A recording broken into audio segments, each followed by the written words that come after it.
All right. Hello, y'all, and welcome to the next project.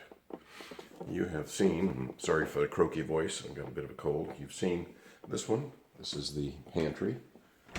So this is getting more space in the kitchen. That's kind of our goal here. So, excuse me.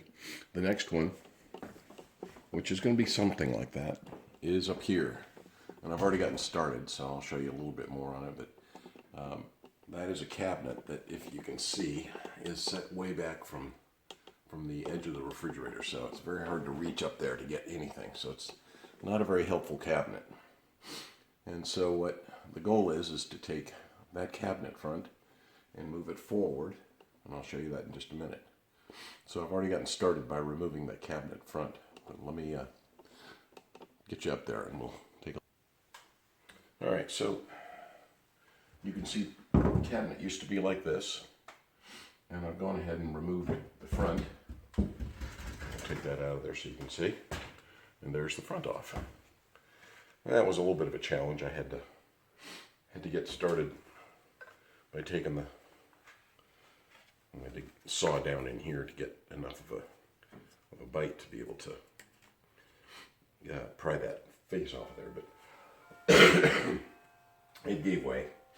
So that comes away, and we'll move out to about here on the wall. And I hope you can see that all right. That means this cabinet then is something you can reach from here. When you reach up over the refrigerator, you can open that door. And the second part of this will be to put sliders in here so that they'll pull out and back in so that you can reach up, open the door, pull the slider out, and then you can access the things that are in that cabinet much easier. So the cabinet depth will be 24 inches, very much like the pantry, because you can see here, this is the pantry here, and that depth is the same as a pantry. So the shelves that are in the pantry, you can see right behind me here, are a pretty good example of what this will look like. So I'll use the same design, or similar, with the maple rails on the edge, and the melamine shelf that will slide on there. But I'll only have one shelf per hole here. I'm not going to have two shelves. I don't think that's necessary. So the shelves can have fairly tall things stacked on them. So the other part of this project is that there were a couple of ways that I could have handled this. Let me put this down here. Get it out of the way. Is you can see that this is just a regular cabinet, and it's hooked onto the wall up there and down below. Well, up there, a couple of screws, and there's a couple of screws down here below. We could have taken that off and then tried to build a cabinet that would go in there like that. But I decided to go with this approach, which is I'm going to cut out melamine to go on either side and top and bottom. And then I'm going to screw the melamine to the wall so that I get a good bite, a good purchase on finding a stud in there, I hope. That'll mean that this shelf down here, this part of the shelf, will be well supported up against the wall here. This, because it's a freestanding cabinet, is supported back in those two spots and down below. So the whole cabinet basically hangs on the wall like that. Because of the depth that this is coming out, I think I feel more comfortable if it's actually attached to the wall on either side rather than just hanging from the back like that. So that's why I went ahead and left this in place, and I'll just build basically an extension to that cabinet out this way. And then the face will basically hook straight onto that new extended box. So that's where we're at. I'm getting all my wood organized down in the shop, and I'll keep you up to speed on it. So thanks for watching. I'll catch up on the next one here. All right, so just continuing on, there's that front that I showed you. That's the top up there. That's a kind of a decorative molding on the top. But I've got my melamine laid out. This will be the top and the bottom side, and another side. And then I've got some other pieces that will be used for the shelving material that goes in there. And I've got some oak left over from the pantry.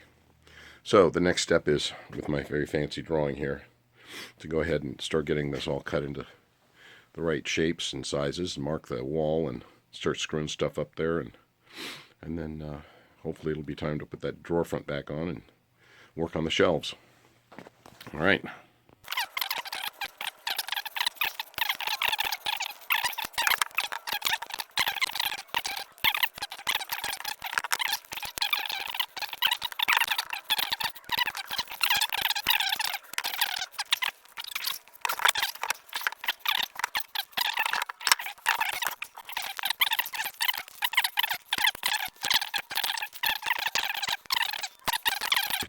All right, so here we are. Next phase, it's all glued together except for this top part. I'll show you that in a second. But let me tell you about this again. So I've got 2x4s on either end. So there's one here and one over here you can see on this side. The reason is just because this is the area of the wall where there's a stud. What I want to do is screw through this into the stud, and so this becomes basically the main support for the cabinet, because it's going to be quite long away from the wall. Remember, this is a 12-inch extension on top of the one that's already hung on the wall. And what I don't want to do is have this whole thing hanging from the one that's hooked to the wall. That's just too much weight. So the idea was to add this structure to it. So this new cabinet will hang from this one, basically hooked directly to the walls and the stud. These are spacers on the cabinet because there's a gap in the wall, but it's also a little bit more structure, and this will come into the drywall, but it'll give a little bit more support as well. So some of the other little features here is that really trying to get this to be flush here. You can see this 2x4 on this side again, so here's the 2x4. And then there's spacers on this side. It's not exactly the same distance on both sides, so I had to use different spacer depths to be able to get that to work. So I've just set this on here for now. You can see I'll lift it up. And there's the cabinet put together. You can see that structure a little better now.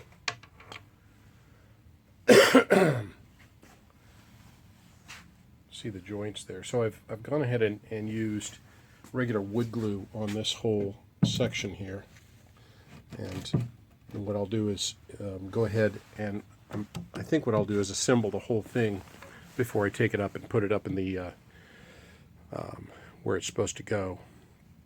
The reason is this front should give stability for the box so that it doesn't want to twist and turn when I'm carrying it to put it up and install it. So I think I'll hook this on now, and then I'll take it upstairs. So we'll see you after I get that hooked on. All right, so that's all glued up and stapled. So I used my staple gun. Got to show you what I'm looking at there so you can see the staples all along in here. That takes it down in. These are hooked on with 8D 1.5 inch finish nails, so that holds it in. Everything's glued. I used kind of regular wood glue along this side, and I used liquid nail on this side just because there was a bigger gap in there. You can maybe see a little of that. So I'm going to let this dry and to wipe all the excess glue off of there, but that's all done. Let that dry, and probably before I put it up there, I'll put a little caulking on this just to kind of make it look even. And inside here there's some gaps that need to be caulked. Oops, sorry, inside here, up inside there. So we'll let that dry and I'll catch up with you on the next side. Something else that you'll see when I get up there is that, again, this cabinet's laying down flat. It'll be up like this. But the cabinet that's already there, the existing cabinet, is right over the refrigerator. And this will extend it out to almost the front of the refrigerator. So it got me to thinking that I need to give the refrigerator some ventilation. So I will be drilling some, using a hole saw to drill holes in the existing cabinet, not this one, that's more in line with the back of the refrigerator. So it gives some ventilation up into the cabinet. And then on the existing cabinet, I'll probably drill a couple of holes along the top, and I have some nice looking vent things to put in there. Hopefully they'll look nice. Should be coming soon. All right, we'll catch you up in the next phase. All right, so got all the mastic on it, and kind of did the caulking on the corners. It's all glued together, drying tonight, and then I'll put it on tomorrow. I know that there's a little bit of a gap in the wall between this and the wall. I wanted to have enough room to be able to get it in there, so I'll use these shims to kind of get it nice and tight up against the wall on either side. These are just cedar shims. They're wonderful, useful things. So when I go to install, I'll get it up there close and then kind of tap those in and then run the screws through. So I'll pre-drill this one because that's my main structure, and then and pre-drill these as well, so that I can get the screws in there easily and not have to split wood and all that. All right, well, tomorrow we'll put this up there and hopefully it fits well. I already know that the box is off just a little bit. I didn't get the dimensions quite the same as the existing box up there, so I already know that these will be off just a little bit, but I think I can correct for that. All right.